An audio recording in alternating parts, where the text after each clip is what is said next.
اعوذ باللہ من الشیطان الرجیم بسم اللہ الرحمن الرحیم خواتین و حضرات السلام علیکم ورحمۃ اللہ وبرکاتہ و مغفرتہ۔ پروگرام احکام شریعت اور فقہ حنفی سے متعلقہ مسائل کے ساتھ حاضر ہیں۔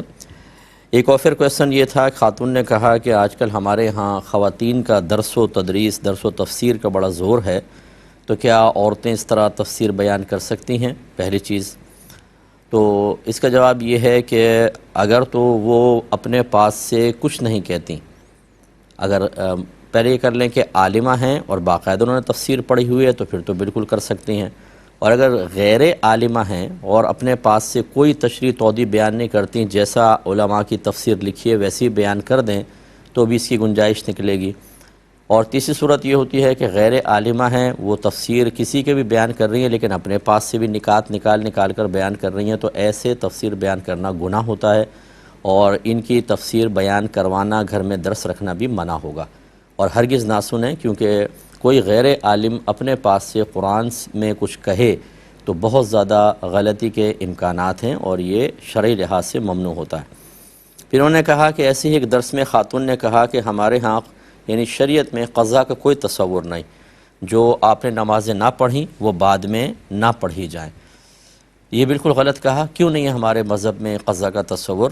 لقد کان لکم فی رسول اللہ اسوۃ حسنہ، ضرور ان نبی کریم صلی اللہ علیہ وسلم کی زندگی میں تمہارے لیے بہترین عملی نمونہ ہے۔ اس کو وسعت دیں تو چاہے شرعی لحاظ سے ہو، چاہے اخلاقی کردار کے لحاظ سے، معاشی اعتبار سے، ہر طریقے سے نبی کریم صلی اللہ علیہ وسلم کی حیات طیبہ ہمارے لیے ایک عملی نمونہ فراہم کرتی ہے، اور ہم نے یہ دیکھا ہے کہ نبی کریم صلی اللہ علیہ وسلم کی جب کبھی نماز کسی عذر کے سبب قضا ہوئی تو آپ نے فوراً اس کو ادا فرمایا ہے۔ جیسے غزوہ خندق میں تو لگاتار 4 نمازیں آپ کی نکلیں، جیسے ہی فارغ ہوئے بالترتیب ان 4 نمازوں کو آپ نے ادا فرمایا۔ ایسے دوران سفر ایک مرتبہ فجر کے وقت میں سب سوتے رہ گئے، جب اٹھے تو سرکار اس وادی سے باہر نکلے اور آپ نے باقاعدہ جماعت کے ساتھ اس نماز کی قضا ادا فرمائی۔ تو یہ کہنا کہ کوئی تصور ہی نہیں ہے بالکل غلط ہے۔ قولی لحاظ سے بھی نبی کریم صلی اللہ علیہ وسلم نے ارشاد فرمایا کہ جس کی کوئی نماز نکل جائے، وقت نکل جائے، جیسے سوتا رہ گیا، تو جب اس کی آنکھ کھلے تو وہ اس نماز کو ادا کر لے، یہی اس کا وقت ہے۔ یعنی مراد یہ ہے کہ اگر کوئی وقتی نماز اس کی رہ جاتی ہے، وہ سوتا رہ جائے، تو جب آنکھ کھلے، اگر مکروہ وقت نہیں ہے تو قضا کے لیے گویا کہ یہی اس کا وقت ہے، یعنی اس کے لیے پھر شریعت نے کوئی مخصوص وقت نہیں کیا، اب وہ کسی بھی وقت اس قضا نماز کو ادا کر سکتا ہے۔ تو قولی لحاظ سے دیکھیں چاہے عملی لحاظ سے، دونوں طرح نبی کریم صلی اللہ علیہ وسلم نے قضا کی ادائیگی کا تصور دیا ہے۔ اس کا مطلب ہے جو یہ کہہ رہا ہے کہ قضا کا کوئی تصور نہیں، وہ شریعت کے معاملے میں زیادہ نہیں جانتا ہے، اور ایسے ہی لوگوں کے لیے میں نے گزارش کی کہ ان کا درس نہ کیا جائے، نہ ان کے درس میں جایا جائے، یہ مناسب نہیں ہے، یہ غلط رویہ ہے۔ ایسے ہی انہوں نے ایک کویسچن کیا کہ یوں بھی کہا جاتا ہے کہ جو مر گیا ان کے اپنے ہی اعمال کام آئیں گے، ان کے لیے کچھ پڑھ کے بخشنا اور دعائے مغفرت کرنا ضروری نہیں ہے۔ دیکھیں، ایک تو ہے کہ کر سکتے ہیں، ضروری نہیں ہے، اور ایک ہے کہ کر ہی نہیں سکتے، بالکل کوئی فائدہ نہیں ہے۔ تو اگر تو یہ کہنا مقصد ہے کہ کر تو سکتے ہیں اور فائدہ بھی پہنچے گا لیکن کرنا لازم نہیں ہے، تو یہ بالکل ٹھیک ہے، کرنا کوئی ہم پہ فرض واجب نہیں ہے، نہ دعائے مغفرت کرنا فرض واجب ہے، نہ ایصال ثواب کرنا واجب ہے، مستحب عمل ہے، کریں گے تو ان کو فائدہ پہنچے گا، ورنہ نہیں۔ اور اگر کسی کا یہ عقیدہ ہے کہ زندہ کے اعمال سے کسی کو فائدہ ہوتا ہی نہیں ہے، وہ اپنے اعمال کرے گا، ہم اپنے اعمال کے ذمہ دار ہیں، تو یہ چیز ایک ٹھیک نہیں ہے کہ زندہ کے کسی عمل سے مردے کو فائدہ نہیں ہوتا۔ کیوں نہیں ہوتا؟ دعائے بخشش و مغفرت کے تو بڑے فائدے ہیں۔ جنازے کے اندر ہے ہی کیا؟ حقیقتاً ہم نماز جنازہ کہتے ہیں لیکن وہ تو دعا ہی ہے، اللہم اغفر لحینا و میتنا، پہلا ہی لفظ یہ ہے کہ اللہ تعالی ہمارے زندوں کی، ہمارے مردوں کی بخشش فرما دے۔ اگر یہ دعا فائدہ مند نہیں ہے تو پھر کیوں کرتے ہیں؟ اور صحیح روایات میں موجود ہے کہ ایک شخص کا مرنے کے بعد درجہ بلند ہوا تو اس نے اللہ تعالیٰ کی بارگاہ میں عرض کی، یا رب کریم میں تو مر چکا ہوں، یہ کس وجہ سے میرا درجہ بلند ہوا؟ تو ارشاد فرمایا گیا کہ تیری نیک اولاد نے ابھی تیرے لیے دعائے مغفرت کی ہے، یہ اس کا نتیجہ ہے۔ اور بارہا اور بے شمار حدیثیں ہیں کہ نبی کریم صلی اللہ علیہ وسلم نے صحابہ کرام علیہم رضوان کو ایصال ثواب کی اجازت مرحمت فرمائی، اور یہ بھی فرمایا تم حج کرو تو اپنے مرحوم والدین کی طرف سے بھی کرو، نماز پڑھو تو ان کی طرف سے نماز پڑھو، روزہ رکھو تو ان کی طرف سے روزہ رکھو۔ یعنی نفل روزہ رکھ کے اس کا ثواب ان کو بخشو، نماز پڑھ کے ثواب اس کا بخشو، حج وغیرہ ان کی طرف سے کرو یا خود حج کر کے اس کا ثواب انہیں بخشو۔ اسی طرح پڑھنے کے بارے میں بھی سرکار نے تلقین فرمائی۔ تو خلاصہ کلام یہ ہے کہ یہ نظریات بالکل ٹھیک نہیں ہے، یا تو یہ کم علمی کی وجہ سے ہے اور یا پھر صحیح نہ سمجھنے کی وجہ سے ہے۔ یہ جو کہا جاتا ہے کہ آخرت میں ہر شخص اپنے اعمال کا خود ذمہ دار ہوگا، اس کا مطلب یہ ہے کہ یوں نہیں ہوگا کہ وہاں جا کر وہ کسی کی نیکیاں چھین لے، زبردستی باپ ہے وہ بیٹے سے نیکیاں لے لے، یا مطمئن رہے میں عمل نہیں کر رہا ہوں، بروز قیامت بیٹے کی نیکیاں لے لوں گا، یہ غلط ہوگی سوچ۔ یا اسی طریقے سے میں جتنے مرضی گناہ کروں وہاں جا کر اپنے گناہ اپنی اولاد میں تقسیم کر دوں گا، کہوں گا بھئی اتنے احسان کیے میرے گناہ لے لو میں بخشا جاؤں، ایسا بھی نہیں ہوگا۔ ہر جان اپنا خود ہی وہاں پر بوجھ اٹھائے گی۔ یہ تو ایک صحیح تصور ہے۔ یہ تصور صحیح نہیں ہے کہ انسان اگر کسی کے لیے کوئی عمل کرتا ہے تو اس کو فائدہ نہیں پہنچے گا، یہ بالکل غلط ہے، اس سے اجتناب کرنا چاہیے، یہ عقیدہ ٹھیک نہیں ہے۔ ایک یہ کہتے ہیں کہ وہ ایک لیبارٹری میں کام کرتے ہیں، وہ کہتے ہیں ہمارے پاس جب یورین سیمپل آتا ہے تو اس کی بوتل پہ کبھی کبھی نہیں بلکہ ہمیشہ ہی پیشنٹ کا نام اس پہ لکھنا ہوتا ہے، تو وہ نام کبھی محمد بھی ہوتا ہے، عبداللہ بھی ہوتا ہے، تو کیا ہم اس بوتل پہ یہ نام چسپاں کر سکتے ہیں اس کے سٹیکر وغیرہ؟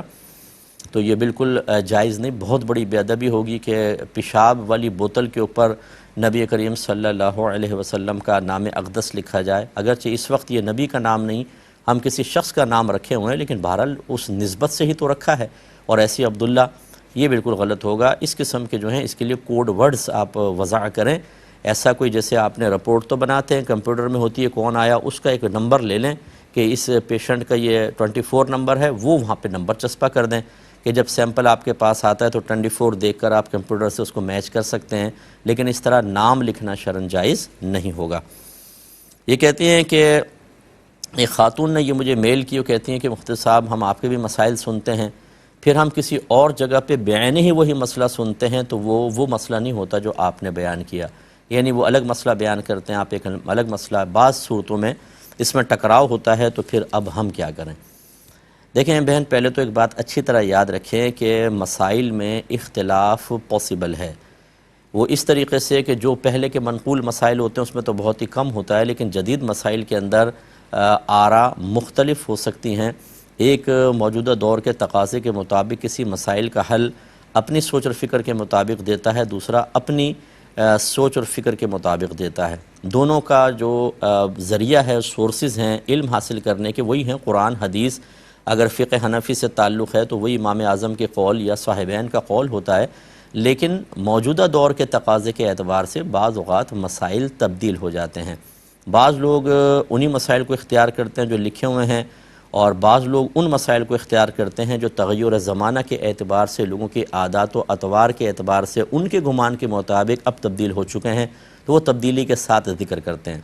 اس لیے یہ کوئی تعجب خیز بات نہیں، صحابہ کرام عالم و رضوان میں بھی، وہ تو زمانہ رسول تھا، اس میں بھی، یا وہ دوسرا قرن تھا، 3 قرون جو ہے سرکار نے ان کی تعریف فرمائی، ایک اپنا زمانہ پھر بعد والا پھر اس سے جو ملا ہوا ہے، لیکن اس میں بھی صحابہ کرام کے مابین بھی فقہی اختلاف رہا ہے، ایک اپنے مسئلے پہ ہوتے ہیں، دوسرے اپنے مسئلے پر ہوتے ہیں، تو لہٰذا اس میں ہماری رائے یہ ہے کہ آپ کسی ایک کو فالو کریں۔ آپ کنفیوز اسی وقت ہوتے ہیں جب آپ 2-3 جگہ سے مسئلے معلوم کرنے کی کوشش کرتے ہیں، کسی ایک قابل اعتماد کو اختیار کر لیں اور مسائل میں انہی کے مسائل اختیار کریں، تو انشاءاللہ پھر آپ کی کنفیوژن ختم ہو جائے گی۔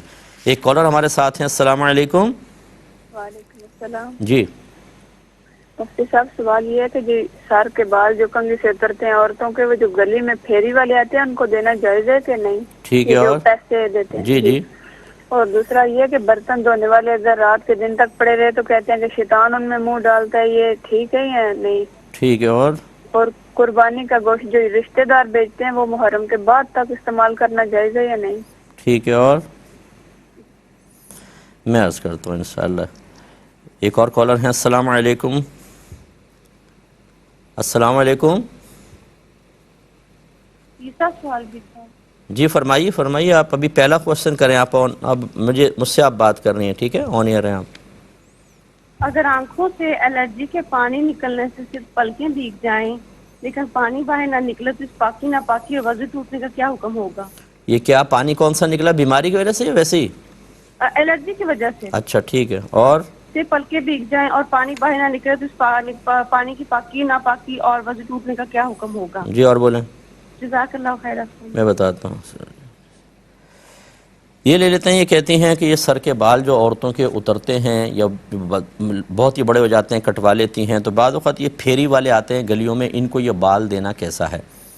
دیکھیں یہ بال جو ہیں یہ انسان کے جسم کا جزو ہوتا ہے اور اس کی خرید و فروخت شرعاً جائز نہیں ہے. مذہب اسلام کی روح سے یہ عورتیں اپنے بال کو نہیں بیچ سکتی ہیں، اور یہ چونکہ اگرچہ جسم سے ہٹ گیا ہے لیکن بال عورت کے ایک ستر میں ہی داخل ہوتے ہیں، کیونکہ سر کے حکم میں ہوتے ہیں اور سر کا چھپانا واجب ہوتا ہے، تو لہٰذا یہ اپنے بال کے غیر مرد کو دینا یا اس کی نگاہ پڑے یہ بھی مناسب نہیں ہے.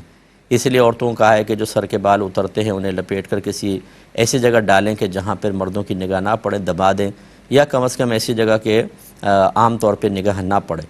اور یہ آپ سے بال خریدتے ہیں، پھر یہ اس کو بیچ دیتے ہیں کسی اور جگہ، پھر وہاں سے یہ چائنا وغیرہ چلے جاتے ہیں، وہاں سے وگ تیار ہوتی ہیں اور پھر یہ پورے ورلڈ میں پہنچتی ہیں. تو اس طریقے سے آپ کے بال بہت دور تک پتہ نہیں کس کس کے پاس پہنچیں گے. اس لیے بہرحال یہ خرید و فروخت شرعاً جائز نہیں ہے.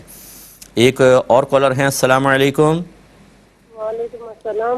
جی مفتی صاحب میرا سوال یہ ہے کہ میری امی اور بھائی دونوں سفر پہ کہیں جا رہے تھے نا، تو امی نے بہت پتلے کپڑے پہنے ہوئے تھے، تو بھائی نے امی کو بولا کہ امی آپ نہائے نہیں، گرمیاں تھی بہت زیادہ، اور بھائی نے امی کو بولا کہ آپ نہائے نہیں کہ اب تو سارا جسم نظر آ جائے گا، تو دوپٹہ بھی اوپر صحیح نہیں تھا.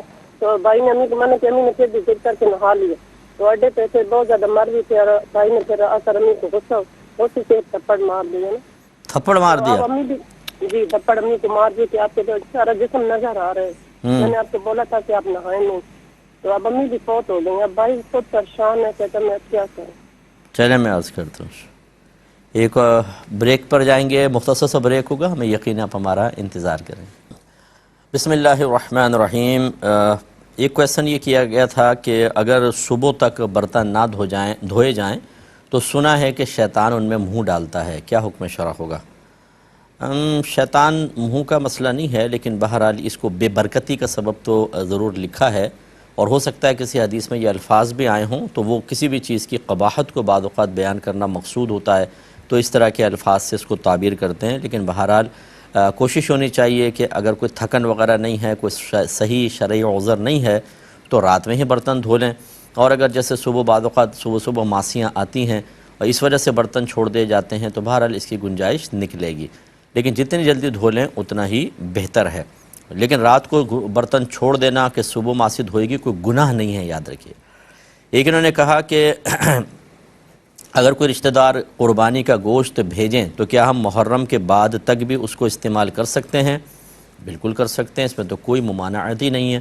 بس یہ کہ وہ گوشت خراب نہ ہو، مضر صحت نہ ہو جائے کہ فریج میں رکھے بعض اوقات وہ الٹا مضر صحت ہی ہو جاتا ہے. ایسی اتنی بھی دیر نہیں کرنی چاہیے. لیکن شریعت نے اس میں وقت کی کوئی قید نہیں لگائی. عرب لوگ تو گوشت کو سکھا لیا کرتے تھے اور بہت عرصے تک اس کو استعمال کرتے تھے. قربانی کے گوشت کو دھوپ میں سکھا کر پھر وہ خشک گوشت کو پکا کر اس کو استعمال کرتے تھے. تو پہلے دور میں چلتا آیا، تو یہ کوئی منع نہیں ہوتا. یہ بہن نے کہا کہ آنکھ میں الرجی ہے، اس کی وجہ سے اگر پانی نکلا لیکن باہر نہیں نکلا، صرف پلک تک پہنچا ہے تو کیا حکم شرع ہوگا؟ دیکھیں اگر پلک تک پہنچ گیا، پوری پلکیں گیلی ہو گئیں، تو یہ پلک جو ہے یہ خارج کا حصہ ہی ہوتی ہے. اسی لیے وضو میں اس کے ہر بال کا دھونا لازم ہوتا ہے، اور اسی لیے کہا گیا ہے کہ پلک کے اوپر اگر کوئی سخت چیز جمی ہوئی ہے تو اس کو چھڑانا ہوگا.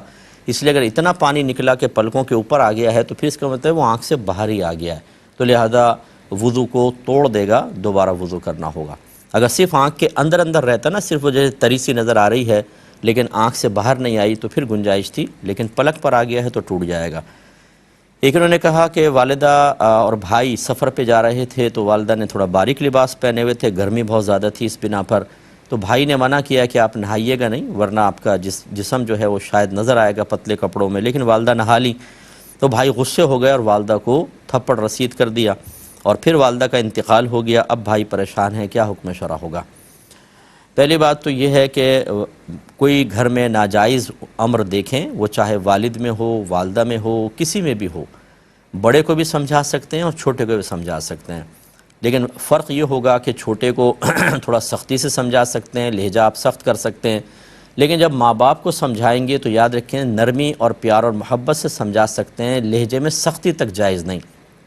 فلا تقل لهما اف ولا تنہرهما وقل لهما قولا کریما۔ اللہ تعالیٰ فرماتا ہے کہ ماں باپ کو اف بھی مت کہو، یعنی سخت لہجہ نہ رکھو، کوئی ایسا عمل نہ کرو کہ ان کو تکلیف پہنچے، اور دونوں کو ڈانٹو مت اور ان سے نرم بات کہو۔ تو آپ کے بھائی نے تینوں چیزیں ضائع کر دیں، اللہ کا حکم نہیں مانا۔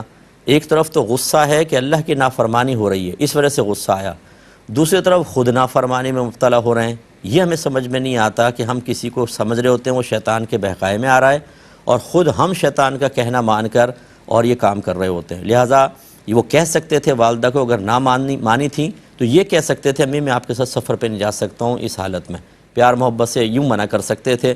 لیکن ڈانٹنا ڈپٹنا اور تھپڑ مارنا یہ دونوں حرام اور گناہ کبیرہ اور جہنم میں داخلے کا سبب ہے۔ اب چونکہ والدہ فوت ہو گئیں، اللہ تبارک و تعالیٰ کی بارگاہ میں کامل توبہ کرے، ساری زندگی ڈرتا رہے اور چند کام کرے، والدہ کی قبر پہ ہر جمعے زیارت کرتے رہیں، ان کے لیے دعائے بخشش و مغفرت کریں، ان کے لیے خوب ایصال ثواب کریں، اور اس کے علاوہ ثواب جاریہ کریں، تاکہ میدان محشر میں اللہ تبارک و تعالیٰ ان خدمات کے بدلے میں ماں کو راضی کر دے، اور اطمینان رکھیں اس حد تک تو کہ اللہ تعالیٰ بڑا کریم ہے، انشاءاللہ بروز قیامت راضی کر دے گا۔ ایک کالر ہمارے ساتھ ہیں، السلام علیکم۔ وعلیکم السلام۔ السلام علیکم۔ جی بولیے۔ وعلیکم السلام۔ ہیلو جی آپ کی آواز آ رہی ہے، بولیں۔ ہاں بول رہے ہیں نا کہ میرے شوہر کا بات ہو رہا تھا، تو بعد میں اپنے شوہر سے بولے کیا ہم کو طلاق دیجیے گا کیا، تو میرے شوہر 3 بار طلاق بول دیے اور ہنسنے لگے، بولے کہ میرا نیت ہی نہیں تھا طلاق دینے کا۔ تو لفظ کیا کہے تھے؟ لفظ بولیں۔ نہیں ہوا، طلاق طلاق طلاق بس اتنا بولا تھا؟ بول دیے، لیکن بولے کہ میرا نیت 3 بار بولے تھے، لیکن نیت بول رہے تھے، میرا نیت نہیں تھا دینے کا۔ چلے میں بتاتا ہوں انشاءاللہ۔ ہنسنے جی ہنس رہے ہیں چاہے رو رہے ہیں، بتاتا ہوں انشاءاللہ۔ انہی کا سوال لے لیتے ہیں بہن کا۔ انہوں نے کہا کہ ہم نے یہ پوچھا، یہ شاید انڈیا سے کال ہوگی کہ طلاق دیجیے گا کیا، تو انہوں نے کہا طلاق طلاق طلاق، پھر ہنس پڑے اور کہا کہ میری تو نیت نہیں تھی۔ دیکھیں مسئلہ یہ ہوتا ہے کہ جب طلاق دی جاتی ہے نا تو بیوی کو دی جاتی ہے، اس لیے طلاق کی نسبت پھر بیوی کی طرف، یعنی ایسا کوئی نہ کوئی وہاں پہ قرینہ اور کوئی نہ کوئی ایسا مسئلہ ہونا چاہیے کہ بیوی کی طرف نسبت ہو جائے کہ بھئی اسی کو طلاق دینا مقصود ہے۔ کوئی اکیلا بیٹھا بولا طلاق طلاق طلاق، بھئی کس کو دی ہے طلاق؟ اب اگر وہ کہتے ہیں میں نے بیوی کو دی ہے، یا یوں کہے کہ شاہدہ نام ہے تو شاہدہ کو طلاق، یا اس کو طلاق اشارہ کر دے، تو پھر تو یہ واضح ہے۔ اور اگر ویسی اس نے طلاق طلاق کہا تو پھر شوہر سے پوچھا جاتا ہے کہ آپ یہ بتائیے کہ کیا طلاق دینے کا ارادہ تھا یا نہیں تھا۔ اگر وہ قسم کھا کے کہہ دیتا ہے تو طلاق واقع ہوگی، ورنہ واقع نہیں ہوگی۔ لیکن یہ جو ہنس پڑے نا، جیسے بہت بڑے مفتی ہیں، جی میں نے تو ایسے ہی کہا تھا، یہ بعض اوقات ساری زندگی کا رونا ہو جاتا ہے۔ دین کی ABC ہمیں آتی نہیں، اور دین سے کھلواڑ کرنے کے لیے ہم بالکل تیار ہوتے ہیں۔ میں نے تو مذاق میں کہا تھا، میری نیت نہیں تھی۔ آپ کو کیا پتہ کہ طلاق کے الفاظ کہیں تو نیت کب ضروری ہوتی ہے اور کب بغیر نیت کے بھی طلاق واقع ہو جاتی ہے۔ دین کی ہمیں ABC نہیں آتی، لیکن ہم دین کو ضرور مذاق کا نشانہ بناتے ہیں، یا اس کو روزمرہ گفتگو میں استعمال کر رہے ہوتے ہیں، اور پھر جب ہم سے غلطی ہو جاتی ہے تو پھر ہم چاہتے ہیں کہ ہماری مرضی کے مطابق شریعت فتویٰ دے، اور جب شریعت ان کی مرضی کے مطابق فتویٰ نہیں دیتی، حکم جاری نہیں کرتی، تو شریعت سے باغی ہو جاتے ہیں۔ اس لیے اپنے شوہر سے میرا یہ میسج، یہ جو پروگرام ہے یہ YouTube پر ڈلے گا، شوہر کو یہ مسئلہ سنوا دیجیے گا کہ مفتی صاحب نے کہا ہے کہ خدا کا خوف کریں اور اس طرح مذاق نہ کریں۔ ابھی تو آپ بچ گئے، بالفرض اگر آپ قسم کھا کے کہہ دیتے ہیں کہ میری تمہیں طلاق دینے کی نیت نہیں تھی تو نہیں ہوگی، لیکن اگر ایسا کہتے نا کہ تجھے طلاق ہے، پھر چاہے لاکھ قسمیں کھاتے اور مذاق کا کہتے، پھر نہیں ہوتی، پھر طلاق ہو جاتی نہیں، پھر رعایت نہیں ملتی۔ ابھی تو بیوی کی طرف نسبت نہیں کی، اس وجہ سے رعایت مل سکے گی، لیکن آئندہ اس چیز کا خیال رکھیں۔ چلیے اور فیئر کویسچن ہیں وہ لے لیتے ہیں۔ ایک انہوں نے پوچھا تھا کہ نماز کے دوران اگر جہنم کا تذکرہ سنا اور سن کر کسی نے لا حول ولا قوت الا باللہ پڑھ لیا نماز میں، تو کیا اس کی نماز فاسد ہو جائے گی؟ مثلا اگر امام صاحب نے کوئی جہنم کی آیت پڑھی اور کسی کو اس کا ترجمہ آتا ہے اور اس نے لا حول ولا قوت الا باللہ پڑھ لیا، تو کیا حکم شرع ہوگا؟ دیکھیں اگر تو کسی کی بات چیز کے جواب میں ایسا کہا جائے پھر تو نماز فاسد ہو جاتی ہے، ٹھیک ہے نا؟ جیسے کوئی سلام کرے ہم اس کا جواب دے دیں، یا آیت میں کوئی کویسچن سا ہو اور ہم اس کے جواب میں کوئی بات کہہ دیں، تو پھر نماز کے فساد کا حکم ہوتا ہے۔ لیکن جہنم کا تذکرہ سن کر لاحول پڑھ لینا یا جہنم کا تذکرہ سن کر استغفار پڑھنا، جنت کا تذکرہ سن کر سبحان اللہ کہہ دینا، اس سے نماز فاسد نہیں ہوتی، ٹھیک ہے نا۔ خوشی میں یا غم میں، یعنی آخرت کی کسی خوشخبری کو سن کر سبحان اللہ کہا، یا کوئی عذاب کی بات سن کر ڈر کر خوفزدہ ہو کر کوئی لفظ کہے زبان سے نکلتے ہیں، تو اس سے نماز کا فساد کا حکم نہیں ہوتا، لیکن احتیاط کرنی چاہیے۔ جب تک علم نہ ہو تو اس طرح کے امور میں مشغول نہ ہوں کہ ہو سکتا ہے نماز فاسد ہو جائے۔ ایک کالر ہمارے ساتھ ہیں، السلام علیکم۔ جی بھائی، ہیلو۔ جی آپ کی آواز آ رہی ہے، فرمائیے۔ جی سر، یہ میرا سوال تھا، اگر کوئی شخص اپنی بیوی کو 3 دفعہ طلاق دیتا ہے، کیا طلاق ہو جائے گی؟ الفاظ بتائیں۔ اور وہ کہتا ہے کہ میری طرف سے محفل میں یہ کہتا ہے کہ میں نے آپ کو طلاق دی طلاق دی طلاق دی۔ ٹھیک ہے ٹھیک ہے۔ تو اگر وہ گواہ کہتے ہیں جی اس نے 3 دفعہ کہا ہے، وہ کہتا ہے کہ میں نے 2 دفعہ کہا ہے۔ گواہ کون ہے؟ گواہ اس کے کوئی قریبی عزیز ہے۔ ہاں بتائیں کتنے ہیں، وہ کون ہیں، مرد ہیں عورت ہیں، کتنے؟ ایک مرد ہے اور ایک عورت ہے، 3 مرد ہیں۔ ٹھیک ہے ٹھیک ہے۔ اور ایک گواہ کہتا ہے 2 دفعہ اس نے دی ہے، اور جو دینے والا کہتا ہے میں نے 2 دفعہ دی ہے، اور 3 مرد اور ایک عورت کہتی ہے اس نے 3 دفعہ دی ہے، اور ایک مرد اور ٹھیک ہے میں سمجھ گیا، بس ٹھیک ہے، اتنا ہی کافی تھا، یہ ہو جائے گا حل اس سے مسئلہ، ٹھیک ہے۔ ایک اور کالر ہیں، السلام علیکم۔ وعلیکم السلام۔ مفتی صاحب میرا ایک سوال تھا، اگر کوئی غیر مسلم جنازے کے ساتھ جائے، قبرستان میں مٹی بھی ڈالے اور دعا کرے، تو کیا یہ اس کا شریک ہونا، مٹی دینا مردے کو درست ہوگا؟ چلیں اور چلیں، یہ جو آپ نے کویسچن کیا کہ کسی نے اپنی بیوی کو اس طرح کہا، تو پہلی بات تو یہ کہ جیسے ابھی میں پچھلے ہی کویسچن کے جواب میں عرض کر رہا تھا کہ جب بیوی کی طرف باقاعدہ طلاق کی نسبت کر دی جائے، جیسے الفاظ کہے کہ میں نے آپ کو طلاق دی طلاق دی طلاق دی، تو بالکل اس سے 3 طلاقیں واقع ہوں گی۔ بعض لوگ یہ آپ کو کہیں گے کہ یہ ایک وقت کی دی ہوئی 3 طلاقیں ایک ہی ہوتی ہیں، یہ بالکل غلط مسئلہ ہے، ایسا نہیں ہوتا ہے۔ ایک وقت کی 3 طلاقیں 3 ہی ہوتی ہیں، چاہے ایک لفظ سے 3 طلاقیں دی ہوں، یعنی یوں کہا ہو میں نے تجھے 3 طلاقیں دی، یا پے در پہ 3 دفعہ طلاق کا ذکر کر دیا گیا ہو، جیسے آپ نے کویسچن میں کہا کہ میں نے آپ کو طلاق دی طلاق دی طلاق دی، دونوں صورتوں میں 3 ہی طلاقیں واقع ہوتی ہیں۔ اب اگر شوہر انکار کرتا ہے تو پھر ہم بیوی سے گواہ طلب کرتے ہیں، اور گواہی کے لیے کم از کم 2 مرد ہوں یا 1 مرد اور 2 عورتیں اگر گواہی دے دیں تو پھر شوہر کا قول کا کوئی اعتبار نہیں ہے۔ یہاں پر 3 مرد اور 1 عورت یہ کہہ رہے ہیں کہ آپ نے 3 طلاقیں دیں، جواب میں شوہر کہتا ہے کہ نہیں 2، ایک اور گواہ ہے وہ کہتا ہے کہ ہاں 2 ہی دی ہیں، تو اس سے کوئی فرق نہیں پڑتا۔ شوہر کے لیے ویسے بھی گواہ کی ضرورت نہیں ہے، گواہ پیش کرتی ہے بیوی، یعنی سمجھ لیں مرد کے اگینسٹ اگر گواہ موجود ہیں تو ان کا گواہی کا اعتبار ہوتا ہے، گواہ نہ ہوتے تو پھر شوہر سے کہا جاتا کہ آپ قسم کھا کر انکار کریں۔ اگر عورت کے پاس گواہ نہ ہوں تو پھر شوہر اگر قسم کھا کر کہہ دیتا کہ میں نے طلاق نہیں دی، یا 1 دی ہے یا 2، تو پھر اسی کے قول کا اعتبار ہوتا ہے۔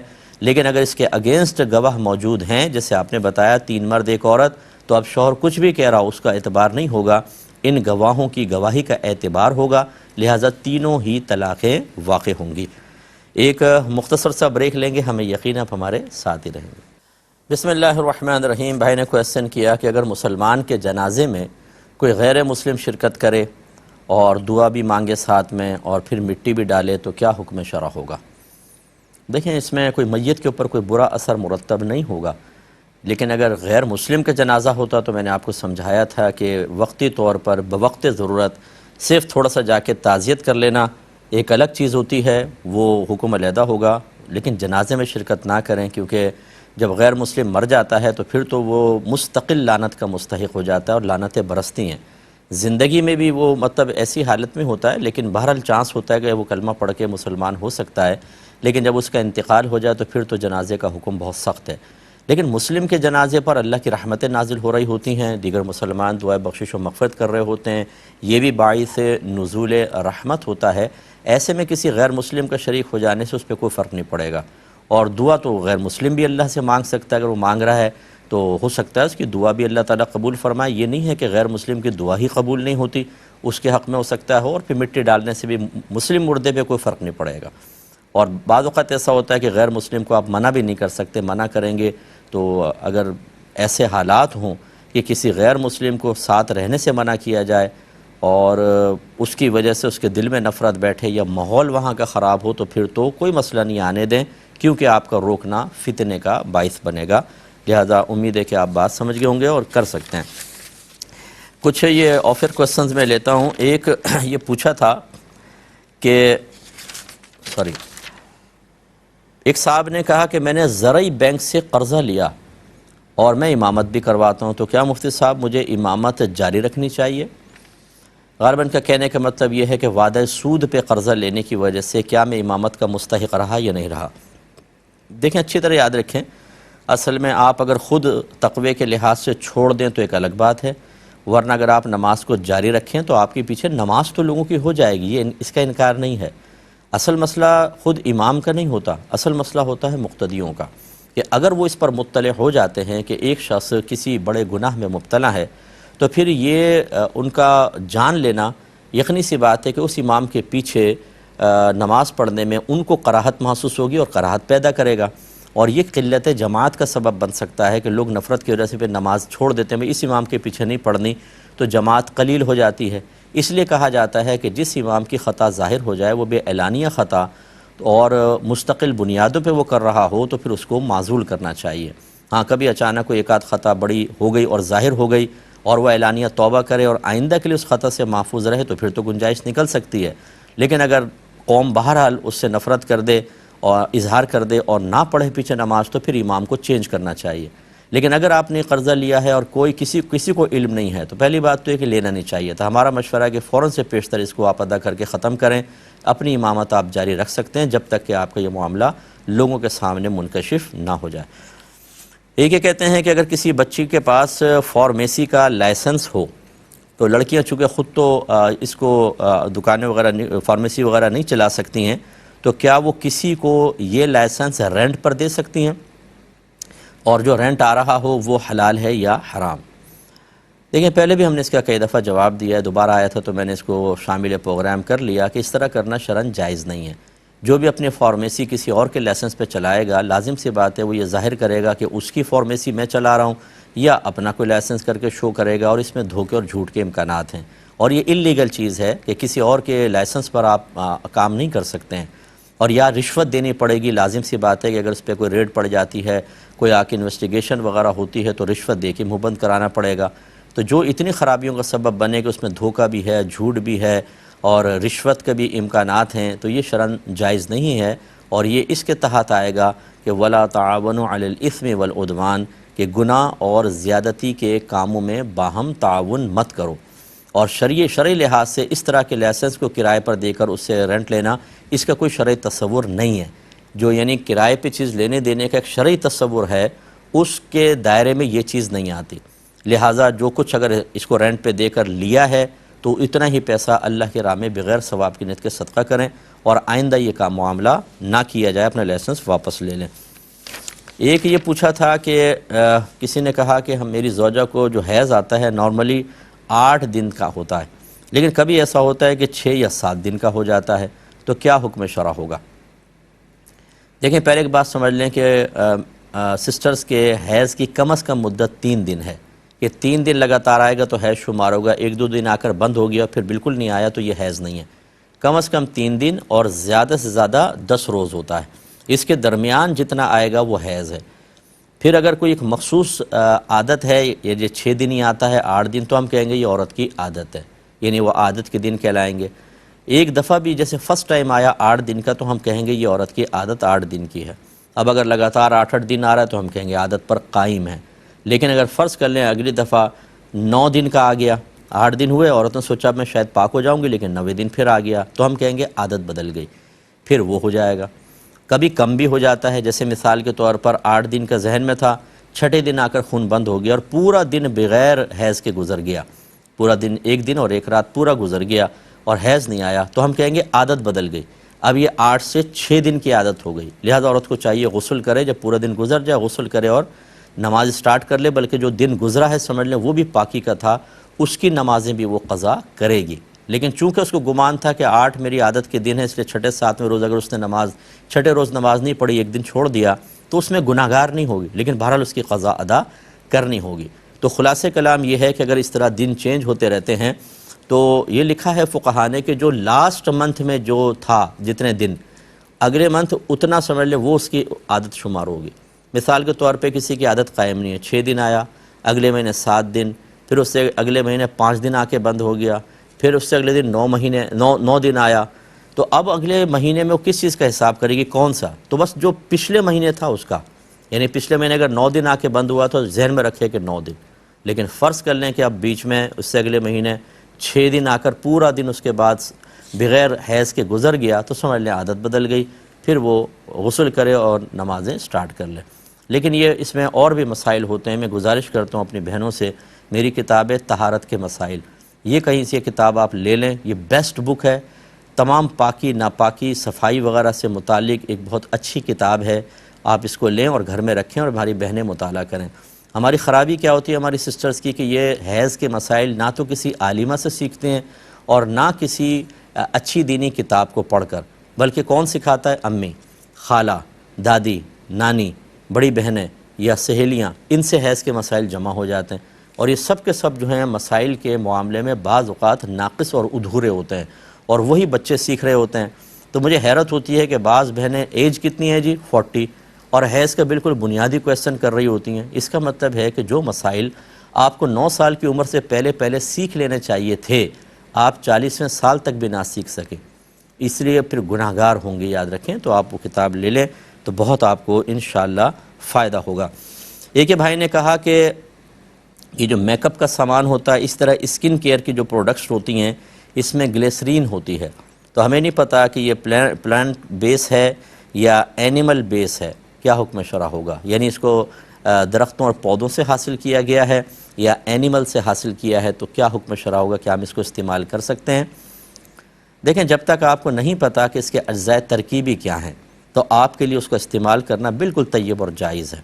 اس میں اگر آپ تقوی اختیار کرنا چاہیں کہ یار ہو سکتا ہے ملاوٹ ہو، میں نہ کروں، آپ کی مرضی ہے، لیکن اگر آپ استعمال کرتے ہیں تو بالکل گناہ گار نہیں ہوں گے، کیونکہ ہمارا شرعی اصول یہ ہے کہ جب تک آپ کو کسی چیز میں حرام کی ملاوٹ کا کامل یقین نہ ہو، اسے آپ ناپاک یا حرام نہیں کہہ سکتے ہیں۔ اور اللہ تعالیٰ نے واضح فرمایا کہ هو الذی خلق لکم ما فی الارض جمیعا، اللہ تعالیٰ وہ ذات ہے جس نے دنیا میں جو کچھ پیدا کیا ہے سب کا سب تمہارے نفع کے لیے پیدا کیا ہے۔ جس کا مطلب ایک کریم اگر میرے سامنے آتی ہے تو اس سے نفع حاصل کرنے کی اجازت تو میرے رب نے دی ہے، اب اگر اس میں حرام کی ملاوٹ ثابت ہو جائے تو پھر میں اس کو چھوڑوں گا۔ تو یہ ذرا دیکھ لیں، موقع رہا تو انشاءاللہ نیکسٹ پروگرام میں اس کی اور میں وضاحت کر دوں گا، کیونکہ ابھی ٹائم کم ہے۔ اجازت طلب کریں گے اپنے میزبان کو، ہماری کیو ٹی وی کی پوری ٹیم کو اجازت مرحمت فرمائیں۔ آپ ہمارے لیے دعا کیجئے، میں آپ کے لیے دعا گو ہوں کہ اللہ تعالی ہمیں اپنے والدین کا جیسا ادب کرنے کا حق ہے ویسا ادب کرنے کی توفیق عطا فرمائے، اور غلطی ہو جائے تو پاؤں میں گر کر معافی مانگنے میں دیر نہ کرنے کی توفیق عطا فرمائے۔ آمین۔ وآخر دعوانا ان الحمدللہ رب العالمین۔